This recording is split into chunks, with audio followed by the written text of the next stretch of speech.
নমস্কাৰ দ্য নিউজিলেণ্ডছৰ সমূহ দৰ্শকক মই স্বাগতম জনাইছোঁ। বৰ্তমান মই উপস্থিত আছোঁ পাৰ্লি গাঁৱৰ প্ৰয়াত অনিল কলিতাৰ ঘৰত।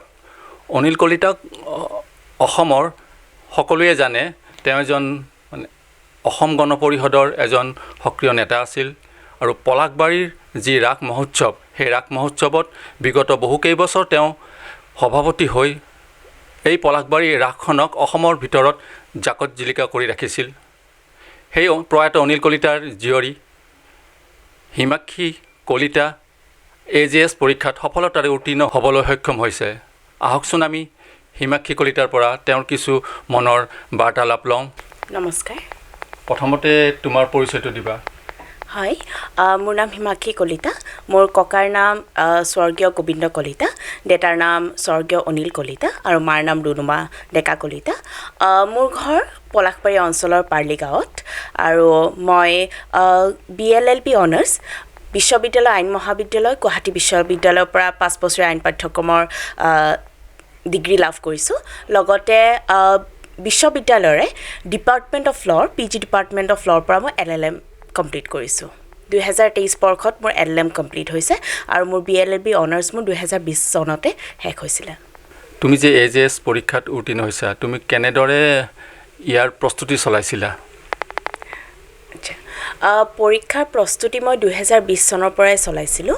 যেতিয়া লকডাউন হৈছিলে তেতিয়া মই ভাবিছিলোঁ মই কি কৰিম এতিয়া। তাৰপিছত যিহেতু মোৰ 5 বছৰ আইন পাঠ্যক্ৰম শেষ হ'বলৈ লৈছিলে, তেতিয়া ভাবিলোঁ যে মই আছাম জুডিচিয়েল ছাৰ্ভিচেছ এক্সামটো দিম, ভালদৰে পঢ়ি দিম। প্ৰথমতে বুজি পোৱা নাছিলোঁ ক'ৰ পৰা আৰম্ভ কৰিম, কেনেকৈ কি কৰিম, কাৰণ পৰীক্ষাটো সঁচাকৈ বহুখিনি টান। তাৰপিছত মই 2020 চনত ভাবিলোঁ মই ভালকৈ পঢ়িম। তেতিয়াৰ পৰাই মই প্ৰস্তুতি আৰম্ভ কৰিছিলোঁ। আচলতে এইটো মোৰ দ্বিতীয় প্ৰয়াস। প্ৰথমতে মই 2021 চনত এই পৰীক্ষাটি দিছিলোঁ, কিন্তু মই যদিও তিনিটা ষ্টেজ থাকে, প্ৰিলিমিনাৰী, মেইনছ আৰু ইণ্টাৰভিউ। যদিও মই কোৱালিফাই গোটেইকেইটা ষ্টেজত কৰিলোঁ, কিন্তু মোৰ ৰেংক নাহিলে। মোৰ সেইটো বছৰত আছিলে 30 নম্বৰ ৰেংকত। তাৰপিছত ভাঙি পৰা নাই, LLMো কৰি আছোঁ। এইবাৰ ভাবিছোঁ যে নেক্সট টাইম মই কৰিবই লাগিব। তাৰ পাছত LLM শেষ হোৱাৰ পিছত মই কিন্তু এখন ব্যক্তিগত খণ্ডৰ স্কুলতো কাম কৰিছিলোঁ। তো মোৰ ৰাতিপুৱা 8টাৰ পৰা 4:30টালৈ মই স্কুলত থাকিব লাগে আৰু 4টালৈ স্কুলত থাকোঁ। তাৰপিছত ঘৰ আহি পাওঁ 4:30 মানত। তাৰপিছত মই টিউশ্যন পঢ়াওঁ। 4:30টাৰ পৰা মোৰ 9:30টালৈ পূৰা টিউশ্যন থাকে। তাৰপিছত যেতিয়া মই ঘৰ আহি পাওঁ 10টা মানত, তেতিয়া অকণমান ৰেষ্ট কৰি মই ৰাতি 11টাৰ পৰাহে পঢ়া আৰম্ভ কৰিছিলোঁ। মই মানে ক'ব নোৱাৰিম যে মই কেইঘণ্টা পঢ়িছিলোঁ, কিন্তু মই এইটোও ক'ব পাৰিম যে মই যিখিনি পঢ়িছিলোঁ ভালকৈ পঢ়িছিলোঁ। যেতিয়াই মন যায়, যেতিয়াই সময় সুবিধা মিলি যায়, তেতিয়াই মই পঢ়িছিলোঁ। আৰু তাৰে কাৰণে আমাৰ যিবোৰ বেৰেক্স, আইন পঢ়া ছাত্ৰ ছাত্ৰীয়ে জানিব, আমাৰ বেৰেক্স কিছুমান থাকে। তো মই যিখিনি ল' পেপাৰ্ছ আছিলে বেৰেক্সৰ পৰাই ভালকৈ পঢ়িছিলোঁ। বেলেগ মই কিতাপৰ নাম ইয়াতে ৰেফাৰ কৰিব নোৱাৰিম, কাৰণ মই কিতাপ ইমান পঢ়া নাছিলোঁ, মই বেৰেক্সবোৰে পঢ়িছিলোঁ। আৰু ইফালে থাকে আপোনাৰ ইংলিছ আৰু GK, মেইনছৰ কথা কৈছোঁ মই এইটো, ইংলিছ আৰু GK। ইংলিছ আৰু GKৰ কাৰণে ধৰক সদ্যহতে আমাৰ ক্লাছ 10লৈ যিখিনি গ্ৰামাৰ লাগে, সেইখিনি বস্তু বহুত প্ৰয়োজন হয় এই পৰীক্ষাটিত। সেইকাৰণে যিসকলে আগলৈ দিম বুলি ভাবিছে পৰীক্ষাটিত, প্লিজ আপোনালোকক ৰিকুৱেষ্ট কৰিছোঁ যেন ইংলিছ আৰু GKটো ভালকৈ পঢ়ে।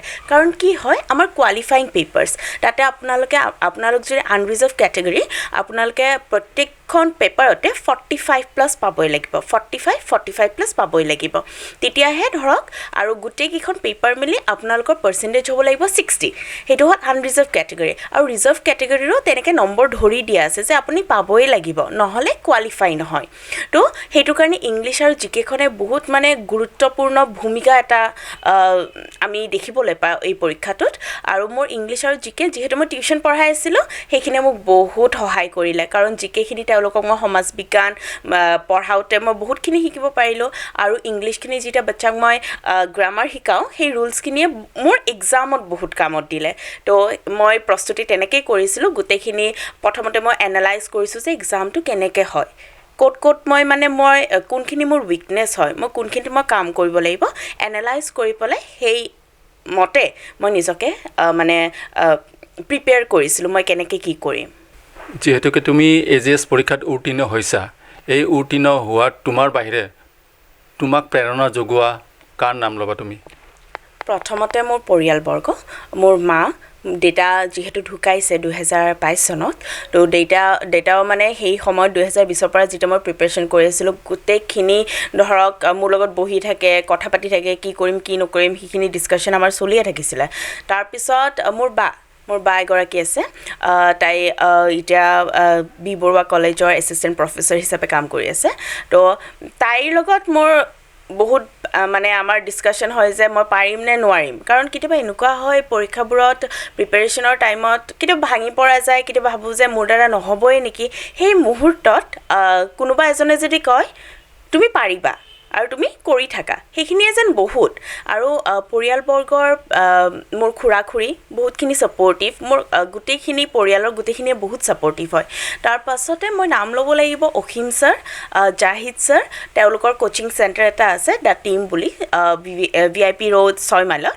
তো সেই ছাৰকেইজনক মই আচলতে আগতে কি হৈছিলে আগতে বাৰু এইবোৰ অসুবিধা নাছিলে এতিয়া বৰ ভাল হৈছে যে টেলিগ্ৰাম থাকে হোৱাটছএপ থাকে তো আমি গ্ৰুপবোৰত জইন হ'ব পাৰোঁ তো মই তেওঁলোকক সেই লকডাউনৰ সময়তে মই বিচাৰি পালোঁ গ্ৰুপটো তাৰপিছত মই জইন হ'লোঁ তাৰপিছত যদিও সিমান চা চিনাকি নহয় অনলাইনৰ মাধ্যমেৰে পঢ়া গৈছিলে বেছি সময় তো কিন্তু মানে ছাৰহঁতৰ লগত মোৰ এনেকুৱা এটা সম্পৰ্ক গঢ়ি উঠিল যে ছাৰহঁতে ইমানখিনি হেল্প কৰিলে ইমানখিনি মটিভেট কৰিলে যে মই ষ্ট্ৰং হৈ থিয় হৈ থাকিব পাৰিছোঁ যেতিয়া মই ভাবোঁ যে টেনশ্যন বহুত হৈছে তেতিয়া মই ছাৰক সোধোঁ ছাৰ কলটো লগালে ছাৰে ফোন ৰিচিভ কৰি এইটোৱে কয় হিমাক্ষী টেনশ্যন হৈছে ন টেনশ্যন নল'বা তো সেইখিনি ধৰক তেওঁলোকৰ পৰা মই যথেষ্ট প্ৰেৰণা পাইছোঁ কিবা বুজি নাপালে মই সুধিবলৈ পাৰিছিলোঁ মই তেওঁলোকৰ নামে সেইকাৰণে লৈছোঁ কাৰণ তেওঁলোকৰ গুৰুত্বপূৰ্ণ ভূমিকা মোৰ এই পৰীক্ষাত উত্তীৰ্ণ হোৱা যিহেতু মই পৰীক্ষাত উত্তীৰ্ণ হ'বলৈ সক্ষম হৈছোঁ তেওঁলোকৰ যথেষ্টখিনি আশীৰ্বাদ মৰম আৰু ধৰক এই যি ছাপৰ্টিভ নেচাৰটো সেইখিনি মোক বহুত কামত আহিছে আৰু আগন্তুক দিনকো তেওঁলোকৰ আশীৰ্বাদ মই পাম বুলি মই আশা কৰিছোঁ তোমাৰ পঢ়া শুনাৰ বাহিৰেও আৰু বাহিৰা কি হবি আছে তোমাৰ ভাল লগা হবি কিছুমান অলপ ৰাইজক কৈ দিবা নেকি হয় মই নাটক কৰি ভাল পাওঁ মই নাচি ভাল পাওঁ লগতে মই ঘোষিকা হিচাপেও মানে যোৱা বছৰৰ পৰা মই কৰি আছিলোঁ তো মই এংকাৰিঙো মই ভাল পাওঁ নাটকৰ কথানো কি ক'ম যেতিয়া ক্লাছ 10ত আছিলোঁ মেট্ৰিক পৰীক্ষাৰ আগদিনাখনো মই নাটক কৰিব গৈছোঁ মই আচলতে এইটো জনাব বিচাৰোঁ যে মই ইমান চোকা ছোৱালী কিন্তু নাছিলোঁ দেই যোনটো ধৰক একদম টপাৰ কোনো দিনে নাছিলোঁ তো মই সদায় এভাৰেজ আচলতে মোৰ মা দেউতাই মোৰ পৰা একো আশাও কৰা নাছিলে যেতিয়া মেট্ৰিকৰ ৰিজাল্ট দিছিলে 3rd ডিভিজনৰ পৰা মোৰ মাৰ্কছটো চাব দিছিলে কাৰণ মই য'ত ত'ত থাকিব পাৰোঁ তেওঁলোকৰ একদম বিশ্বাস নাছিলে তাৰপিছত গণিতত মই অত্যন্ত বেয়া বুলিয়ে ক'ব লাগিব তাৰপিছতে মই ডিচিশ্যন ল'লোঁ মই আৰ্টছ পঢ়িম তাৰপিছত তেনেকৈ আৰ্টছত যেতিয়া গ'লোঁ অকণমান কালচাৰেলি বেছি এক্টিভ হ'বলৈ পাৰিলোঁ ন মোৰ বহুত ভাল লাগিল তো সেই ফূৰ্তি কৰোঁতে কেনেকৈ জানো মই আইনৰ ফালে ধৰক ল ছাবজেক্টৰ প্ৰতি ইণ্টাৰেষ্ট আহিল মই নিজে গম নাপালোঁ তো এই মই যে আজি যিখিনি পাইছোঁ যিখিনি হ'ব পাৰিছোঁ ন সেই ফেক্টৰটোৱে কিন্তু বহুতখিনি মোক ধৰক মানে ষ্ট্ৰং কৰি তুলিছে যেতিয়া ইউনিভাৰ্চিটি ল কলেজত নাচিছিলোঁ নাটক কৰিছিলোঁ খুব ভাল লাগে আৰু এইটো আছিলে যে অকল নাচি থাকিলে নহ'ব ইফালে ঘৰত গালি খাম পৰীক্ষা বেয়া হ'লে তো পঢ়িবও লাগিব মোৰ মানে সেনেকৈ চলিছিলে মানে পঢ়াটো অকল মই ধৰক কালচাৰেলি এক্টিভ আছিলোঁ যদিও পঢ়াখিনি কিন্তু সেইটো কাৰণে আহিছে কাৰণ মই নপঢ়িলে নম্বৰ নাপালে মই নাচিবলৈ নাপাম তো মই নাচি খুব ভাল পাওঁ আৰু তেনেকৈ নাটকৰ লগতো জড়িত আছিলোঁ তুমি যিহেতুকে বৰ্তমান AJS পৰীক্ষাত সফলতাৰে উত্তীৰ্ণ হ'লা পৰৱৰ্তী সময়ত তুমি আমাৰ জনসাধাৰণৰ হকে ৰাইজৰ হকে কেনেদৰে কাম কৰিবা হয় এটা সেন্টেন্স মনত পৰিছে great things come with great responsibility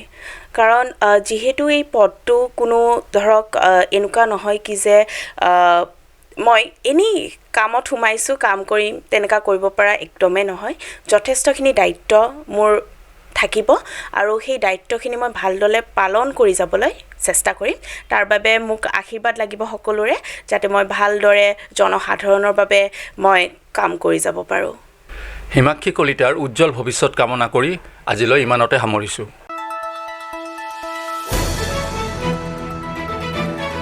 the নিউজলেণ্ডছ অবিৰত তথ্যানুসন্ধান আপোনাৰ সেৱাত খবৰ সন্ধান দ্য নিউজলেণ্ড